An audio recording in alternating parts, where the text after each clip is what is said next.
तो अभी हम सीखने वाले हैं ग्राफिकल रिप्रेजेंटेशन। जो क्वेश्चन हमने किया था उसी क्वेश्चन को हम अभी ग्राफिकली रिप्रेजेंट करेंगे। एक्चुअल में होता कैसा है, यहाँ का जो x के आगे जो कोएफिशिएंट है उसको हम बोलते हैं a1 और ये b1, ठीक है। और यहाँ जो x के आगे वाला कोएफिशिएंट होता है वो a2 हो जाता है। तो ये a2x, ठीक है, minus plus b2 y is to 4, ऐसा है एक्चुअल में ये, ठीक है। तो अभी हमें ये जो a1 और b1, a2 और b2 इसी का कॉन्सेप्ट मिलने वाला है, ठीक है। तो इसके बारे में अभी हम लोग देखेंगे ये इसका कॉन्सेप्ट किस तरह से यूज़ होने वाला है, ठीक है। तो देखिए इक्वेशन 1 से हम लोग क्या कर सकते हैं, y is to 10 minus x लिख सकते हैं, क्योंकि इस माइनस एक्स को उस तरफ भेज देंगे तो वो जो प्लस एक्स है वो इस तरफ आके माइनस एक्स बन जाएगा। यहाँ पे भी y is to x plus 4, ये इक्वेशन 2 और ये इक्वेशन 1। अब हम ग्राफिकल रिप्रेजेंट करने के लिए हमें कुछ कोऑर्डिनेट्स लेना पड़ता है, जैसे कि x और y। इक्वेशन 1 के लिए ये और इक्वेशन 2 के लिए ये, ठीक है। अगर यहाँ पे देखिए मैं x का वैल्यू अगर 1 पुट करता हूँ तो y का वैल्यू कितना मिलेगा, x का वैल्यू अगर 1 पुट करता हूँ तो ये -1 बन जाएगा और ये 10, तो 10 में से -1 होते ही 9 बन जाएगा, तो y का वैल्यू 9 मिलेगा, ठीक है। अगर मैं x का वैल्यू 2 पुट करता हूँ तो ये अगर x का वैल्यू मैं 2 पुट करता हूँ तो ये 8 बन जाएगा, ठीक है। इस तरह से हमें इस इक्वेशन से x और y का दो वैल्यू मिला, ठीक है। उसी तरह से इक्वेशन 2 में अगर मैं x का वैल्यू 1 पुट करता हूँ तो y इज कितना मिलेगा 5, ठीक है। अगर x का वैल्यू 1 पुट करता हूँ तो y 5 मिल रहा है, और x का वैल्यू 2 पुट करता हूँ तो यहाँ पे कितना मिलेगा, 2 बन जाएगा, 2 और 4 6 हो जाएगा, तो यहाँ पे बन जाएगा 6, ठीक है। तो अभी हमें कुछ कोऑर्डिनेट्स मिला है, उस कोऑर्डिनेट को हम लोग क्या करने वाले हैं, ग्राफ में रिप्रेजेंट करने वाले हैं, ठीक है। तो ये हमारा ग्राफ है, मेरे पास ग्राफ पेपर तो है नहीं, तो मैंने ऐसे ही जो आप लोगों को समझाने के लिए काम चलाने के लिए बस मैंने यहाँ पे ये एक्स एक्सिस बनाया और ये वाई एक्सिस, ठीक है। तो ये इस तरफ हमारा होता है पॉजिटिव, इस तरफ होता है नेगेटिव, वाई का इस तरफ पॉजिटिव और इस तरफ नेगेटिव। तो ये देखिए इस तरफ मैं अगर बढ़ूंगा और इस तरफ बढ़ूंगा तो ये प्लस प्लस हो जाएगा, ये इस तरफ प्लस और इस तरफ माइनस, ये दोनों माइनस है, इस तरफ भी माइनस इस तरफ भी माइनस, और इस तरफ देखा जाएगा तो ये पॉजिटिव और ये नेगेटिव, तो प्लस माइनस, ठीक है। तो ये हमारा 4 कोऑर्डिनेट, ओके। ठीक है। तो इस नंबर को मैं रिप्रेजेंट करूँगा। अभी देखिए मैंने माना ये 1 2 3 4 5 7 8 9, ठीक है।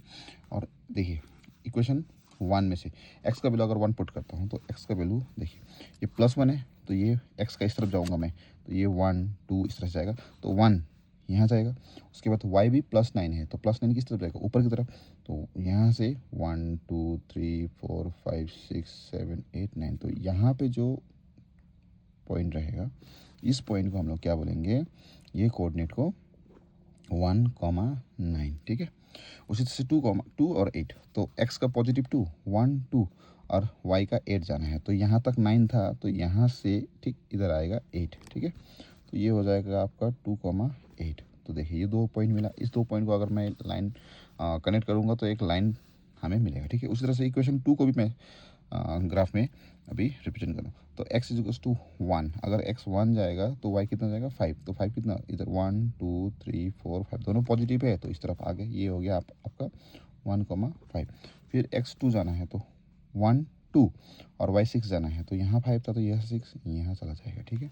तो ये पॉइंट हो जाएगा आपका 2,6। देखिए अभी मेरे को क्या मिलने वाला है, मेरे पास स्केल तो नहीं है, बस मैं काम चलाने के लिए कर रहा हूँ। तो देखिए इन दोनों पॉइंट को अगर मैं कनेक्ट करके ड्रॉ करूँगा तो ये लाइन ऐसे बनेगा, ठीक है। और उसी तरह से ये दोनों पॉइंट को कनेक्ट करते हुए मैं अगर लाइन ड्रॉ करूँगा तो ये ऐसे लाइन होगा।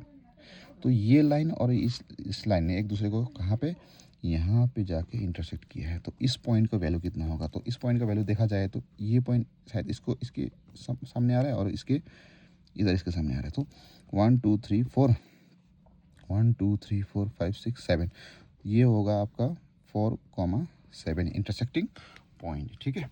तो ये दोनों लाइन ने एक दूसरे को इंटरसेक्ट किया, इसका मतलब पता है क्या है, इसका मतलब ये जो हमने अभी लाइंस हमें मिला ये इंटरसेक्टिंग लाइन है। और इंटरसेक्टिंग लाइन होता कब है, कोई इक्वेशन कब इंटरसेक्टिंग लाइन होता है ग्राफिकल रिप्रेजेंटेशन में, जब a1 by a2 not equals to b1 by b2, तब जाके हमें क्या मिलता है, इंटरसेक्टिंग लाइन।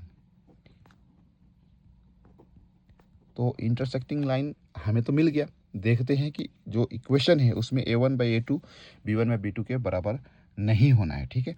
तो हमारा a1 क्या था, देखिए हमारा a1 x का आगे कुछ नहीं था तो +1 था, तो +1।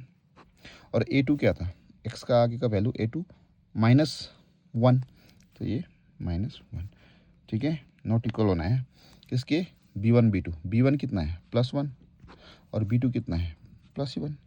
तो देखिए अगर इसको देखा जाए तो ये -1 और ये +1, तो ये दोनों इक्वल नहीं है। इक्वल नहीं है इसका मतलब दिस इज इंटरसेक्टिंग लाइन। तो ये हमें ये कॉन्सेप्ट लेके चलना है, ठीक है। a1/a2 not equal to b1/b2, इस तरह से हम लोग ग्राफिकली रिप्रेजेंट करते हैं। क्वेश्चन बहुत ही ईजी है, बहुत ही छोटा था, लेकिन मैंने आप लोगों को ये क्वेश्चन को क्यों इस तरह से एक्सप्लेन किया ताकि इसी कॉन्सेप्ट को लेके हमें दूसरा क्वेश्चन करना है, ठीक है। तो इसको ऐसा मत सोचना कि इतना इजी क्वेश्चन कर रहे हैं क्या है, ऐसा नहीं। जो एक्चुअल चीज़ कॉन्सेप्ट लेना था वो कॉन्सेप्ट हमने इसमें एक्सप्लेन किया है, ठीक है स्टूडेंट। तो प्लीज़ वीडियो को लाइक कर दीजिएगा और शेयर कर दीजिएगा हो सके तो ताकि मेरे को भी कुछ सपोर्ट मिले और मैं भी कंटिन्यूसली वीडियो बना पाऊँ, ठीक है। तो आप लोगों का सपोर्ट चाहिए मेरे को। धन्यवाद, थैंक यू।